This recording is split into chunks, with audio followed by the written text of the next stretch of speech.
Hola, soy Ana. ¿Cómo estás? Hoy vamos a ver el verbo to be en español. Today we are going to see the verb to be in Spanish. So first we need to know the pronouns. Now you see that we have these pronouns and we have nosotros, nosotras, vosotros, vosotras. As in Spanish we have gender in almost everything. Now you can see also that we have usted, that is the same as you, but we have formal and informal, tú and usted. In some countries they don't use vosotros, they use ustedes. So here I will be teaching Spanish from Spain. In Spanish we have two verbs for the verb to be, but first we are going to see the verb ser. So here you will see that we have ser and estar. In the next video you can see the verb estar.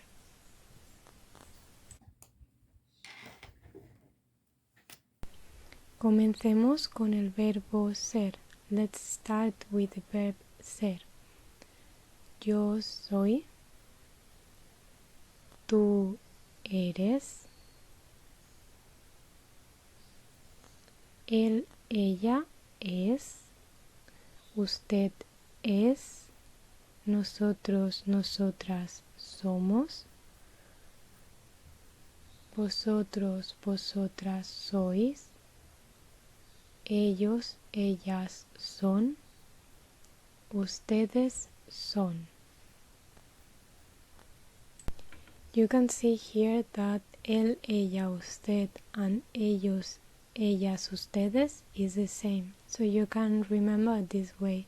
Él, ella, usted es.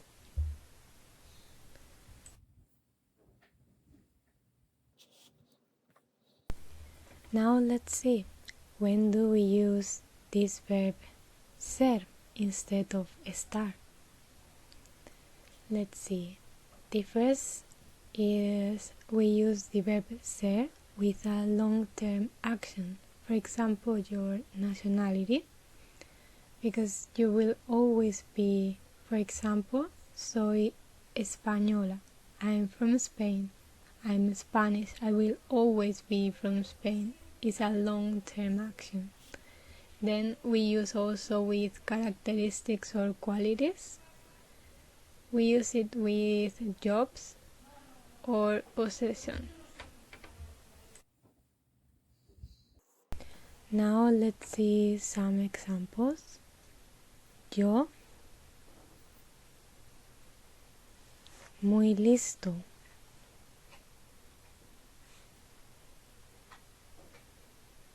Hoy, mi cumpleaños.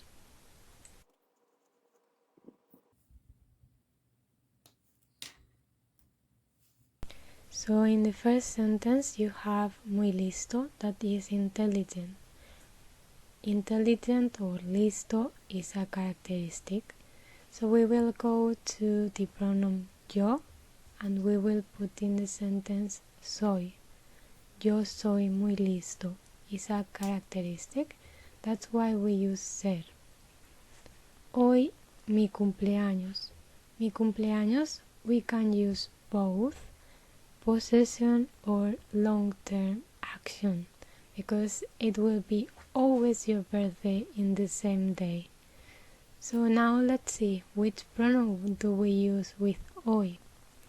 Hoy we will use it as el día, the day, so el día will be el.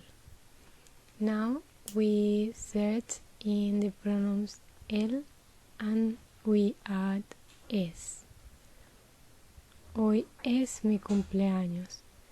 We use es in this sentence because it's a long term or we have a possessive.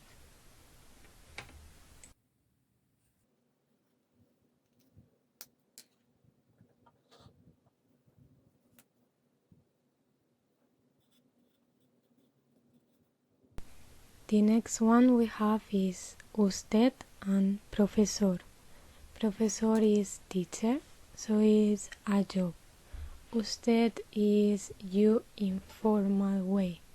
So we go to job and then we use ser because it's a job to be a teacher. So usted es profesor. I hope this did help you, and if you want to see the next verb, estar, I will upload the next video soon. Hasta luego.